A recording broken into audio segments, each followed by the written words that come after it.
Welcome back once again to the Imaginary Gallery.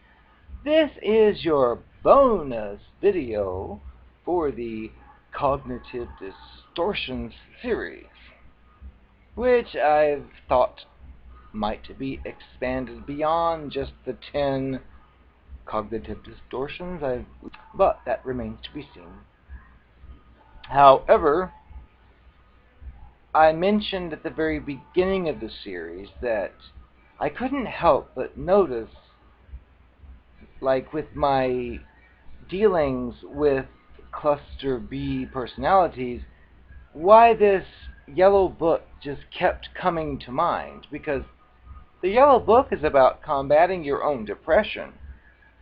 It has nothing to do with an interaction between two people or three people. It has to do with you. But something in the back of my mind just kept sticking to that book. So, I finally believe I figured it out, and I'm here now to share it with you. I have made a revolutionary discovery, or so I think.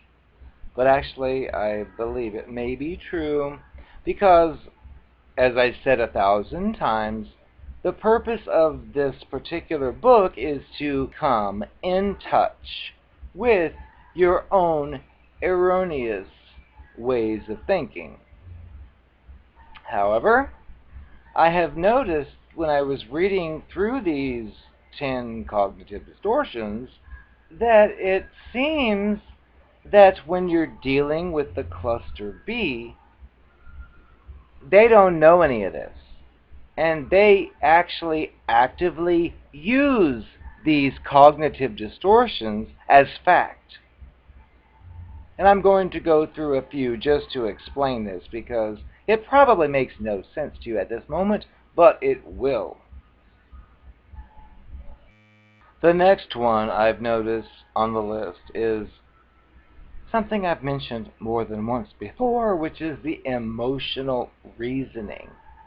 Which, keep in mind, if you're an empath or you care for others, you will be drawn into depression in some cases, but you have to understand, when you're dealing with the cluster B, they're basically mimicking all of these distortions. They don't really believe them. They are using them to try to twist the circumstances and situation into a way that will give them what they want. But when you're dealing with one, you don't always know that. So you may assume or think that, wow, this person really believes these things. And that's why I brought this emotional reasoning up thing a few times. But what the cluster B monster will usually do is use this emotional reasoning fallacy, and if you do or say something he or she doesn't like or doesn't go along with, you may be told, "You've made me feel like a fool." And you, after you've read this book, will be like, "Huh? I can't make you feel like anything." Because that's true. We've covered other examples. If you're a student in school and you don't know the material and you try to hide it and somebody points out, "You don't know the material," well, you might react saying, "Ah, yes I do, how dare you?" But the fact is, you know you don't know the material. Well, zip back to this. If you are the one who doesn't know the material and somebody points it out to you and says, you don't know the material, well, it might be commonplace for you to say something later like, "Oh, I don't like that person. She makes me feel so stupid." Well, what you're doing is blaming her for your inadequacies, because you know that you do not know the material. and it just took her to point it out.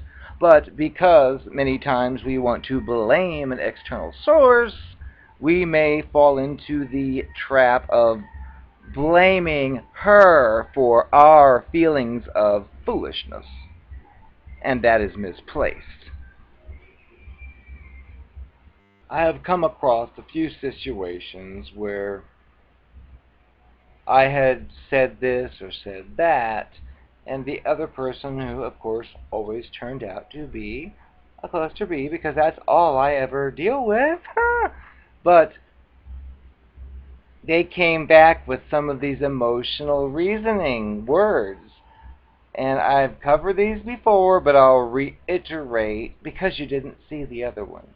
But they would react as if something I'd said was like insulting or hateful or evil or something, and they'd be all angry about it, and I'd be like, you shouldn't be angry about that. That thing I said was not meant for that purpose.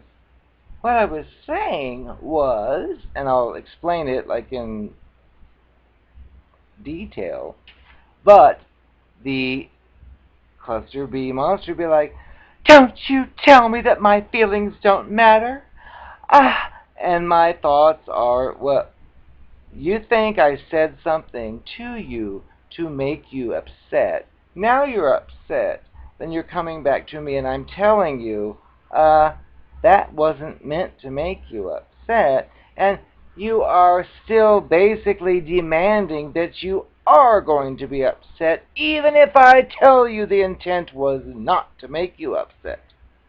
And that's one of the games these people play, which is totally sick. So in reference to my little secret, remember, I had read this book during a depressed state, and then later became involved with a person for a long-term period, and I couldn't help but notice certain statements being made by the other person that come directly from Dr. Burns' book with the different cognitive distortions I've mentioned. And like the emotional reasoning thing, where, oh, you're making me feel so terrible. I would be like, I can't make you feel terrible. And I would like explain, you need to read this book. If you really are upset because you think someone else has made you feel anything, you need to read. Now see, I didn't realize though, the joke's on me, because these people utilize things from these cognitive distortions, and they use them as reality.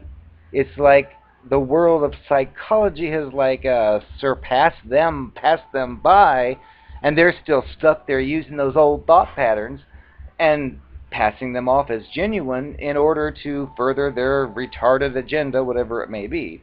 And see, I didn't know any of this. I just thought, oh my goodness, I'm spending time with this person, and this person's clearly suffering from these erroneous thought processes. So I would like be the friendly person I am and say, let's have a discussion. Let's read this chapter. You know what you said earlier? Well, look, it's not right. And basically you're giving yourself a break by reading this book. But see, I had no idea this person was faking everything.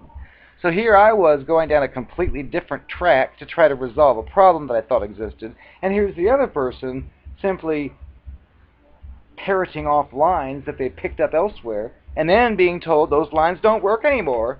And it's like a comedy on TV where there are two different stars or actors on two different tracks at the same time trying to interact, and it just doesn't work. Ooh, ooh, ooh, baby, my new love picture. Are you free? I was thinking about you. Don't tell anyone. But ooh, I was just thinking about the way we used to do things together. Ooh, oh.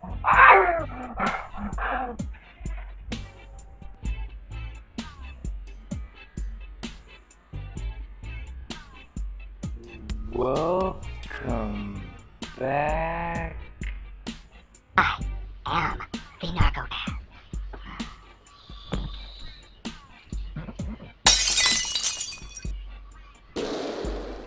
Well, don't say I didn't warn you. When I become a member of the B-52s, Don't come crawling to me for any favors.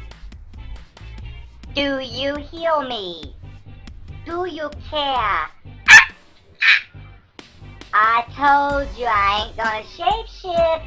You can try all you want, but it ain't gonna work. Because I got my act together. I ain't gonna shapeshift. Nice try. I am the narcopath. I just got out of the shower. Oh, but don't you doubt it. I'll be watching you.